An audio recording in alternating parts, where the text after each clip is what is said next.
खुदावंद यीशु मसीह के नाम की। तो आपकी जोरदार तालियों में सीनियर पास्टर असलम गिल आएंगे और खुदा का मुकद्दस कलाम सुनेंगे। आपकी जोरदार तालियों में। हालेलुया, जय मसीह की। हालेलुया। खुदावंद यीशु मसीह के अजीम और बाबरकत नाम में आप सबको सलाम। बैठे, तशरीफ रखें।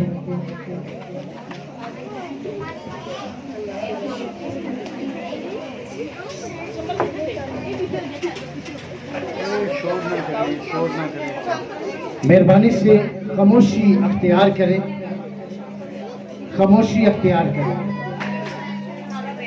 मेहरबानी से खामोशी अख्तियार करें।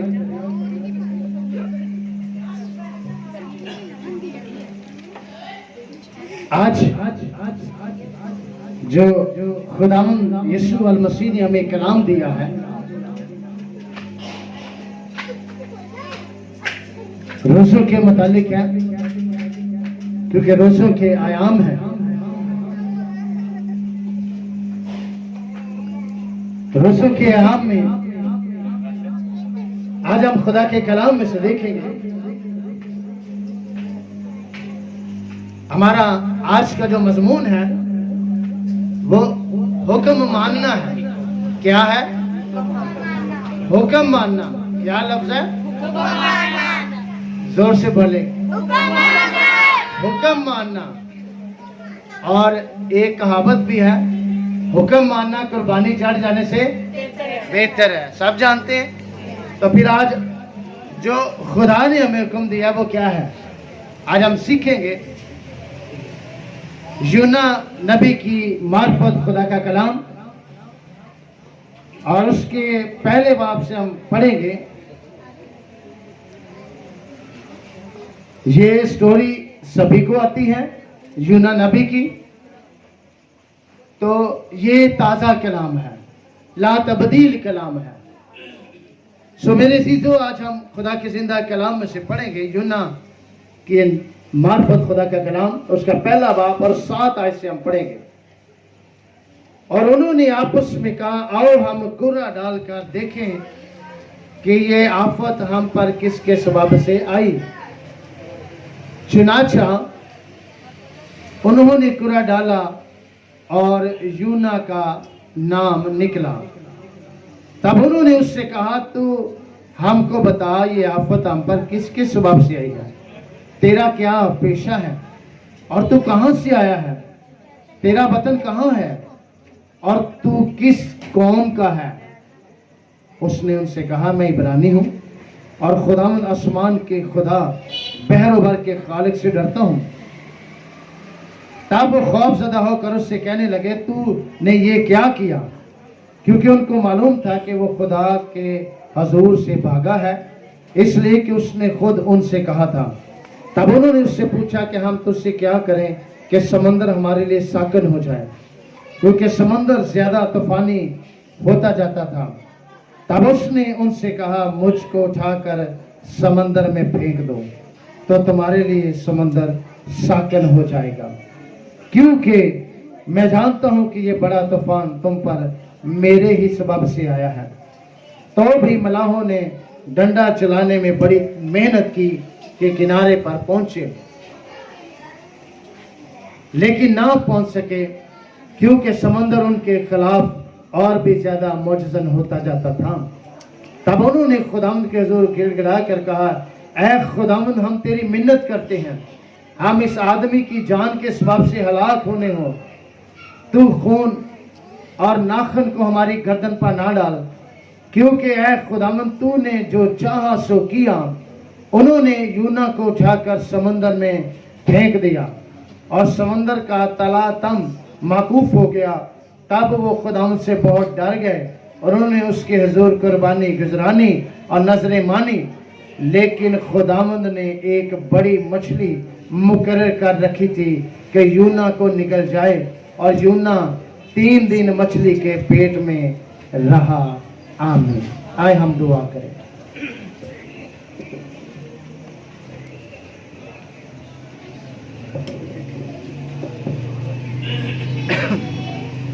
खुदाए अजीम तुझो जलाली तुझो अजली अरबदी मुहीब खुदाए, तेरा कलाम जो ला तब्दील कलाम है, तेरी शुक्रगुजारी करते हैं। तो अपने फरिश्तों को हवाएं और अपने खादमों को आगे के शोले बनाकर अपने जलाल के लिए इस्तेमाल करता है। आज कसरत से अपने कलाम को नाज़िल फरमा यीशु के नाम में, आमीन आमीन। आज हमने जो खुदा का कलाम पढ़ा है उसमें लिखा है कि यूना नबी जो है, खुदा ने उसे हुक्म दिया कि यूना तू नैनवा के शहर को जा और वहां पर क्या कर, मुनादी कर।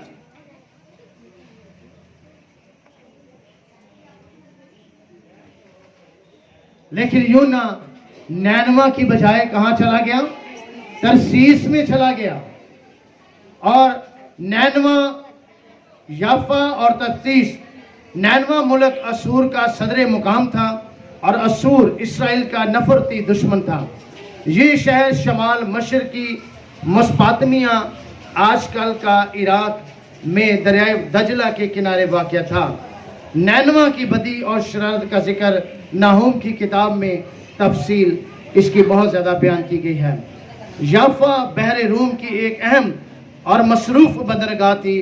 तरतीस जो है नैनवा से बिल्कुल मुखालिफ समुद्र में वाक़या था और उसमें दूर तरीन मुकाम जहाँ बहरी जहाज जा सकते थे।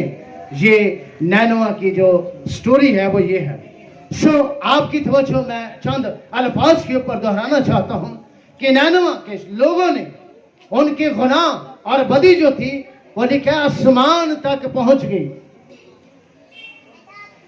और खुदा इससे नाराज हुआ और खुदा ने अपने नबी यूना को मुकर्रर किया कि जा नैनवा को कह दे कि मैं उसे बर्बाद कर दूंगा।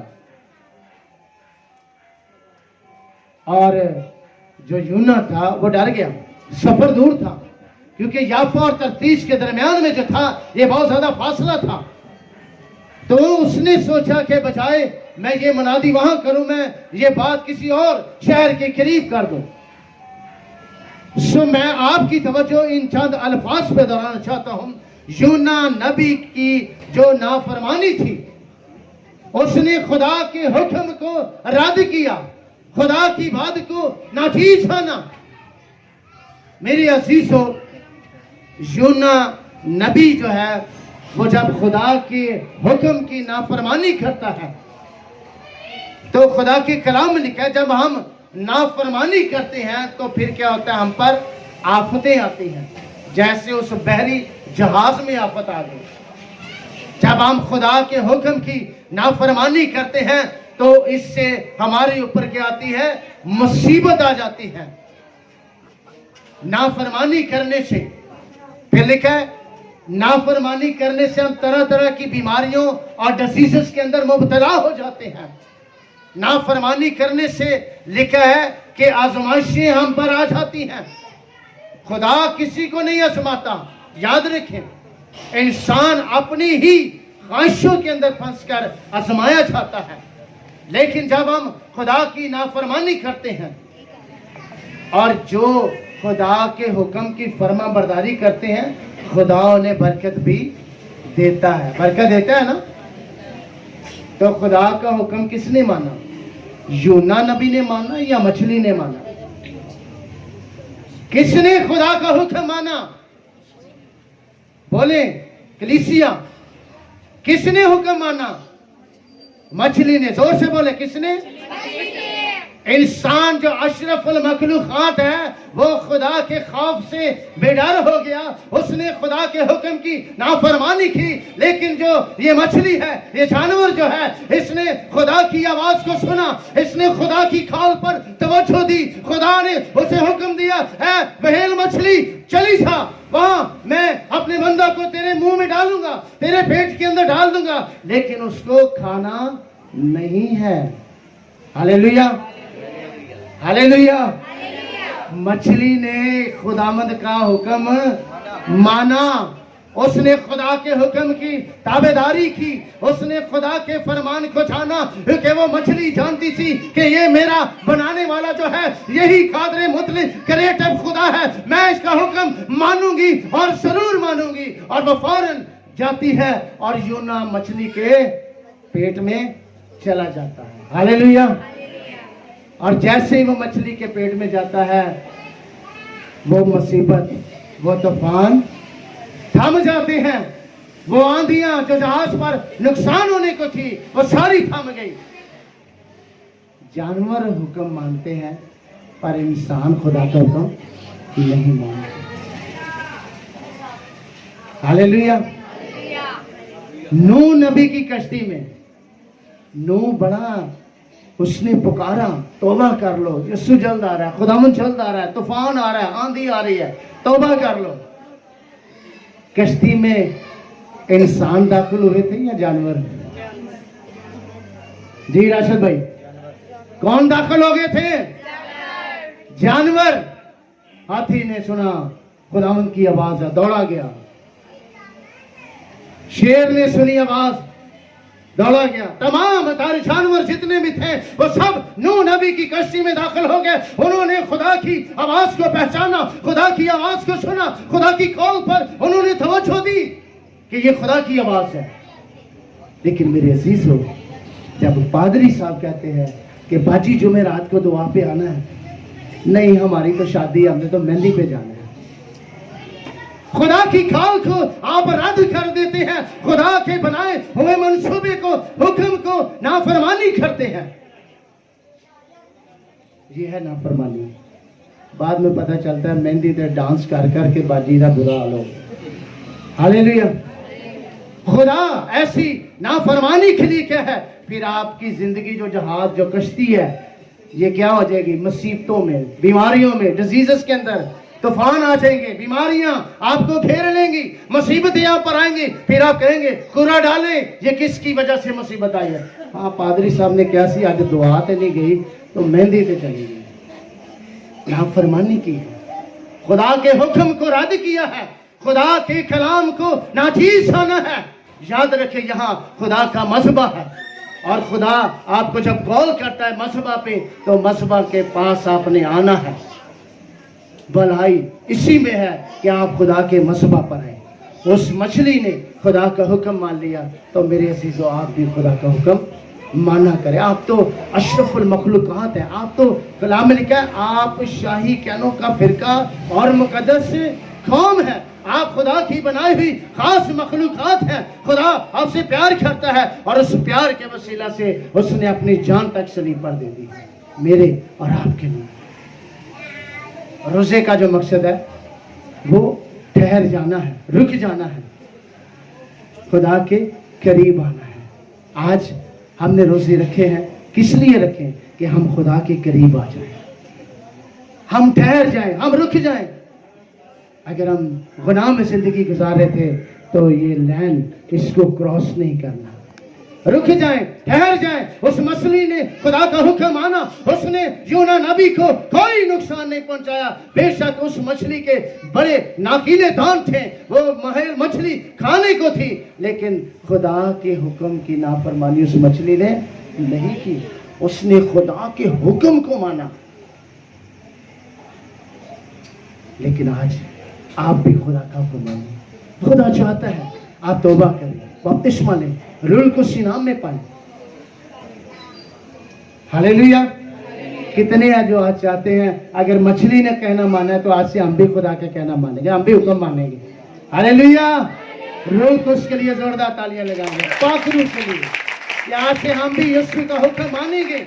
अगर उस मछली ने खुदा का हुक्म माना है तो आज हम भी अहद करते हैं, हमने रोजा रखा है, फाका किया है। हमारी जिंदगी जो तूफानों मुसीबतों के अंदर है, आज वो कश्ती थम जाएगी, रुक जाएगी, बीमारी बहाल हो जाएगी, बेऔलाद औलाद जैसी बरकत पाएंगे। ये मेरा ईमान है कि यीशु ऐसे मोजे करने की कुदरत रखता है। हालेलुया।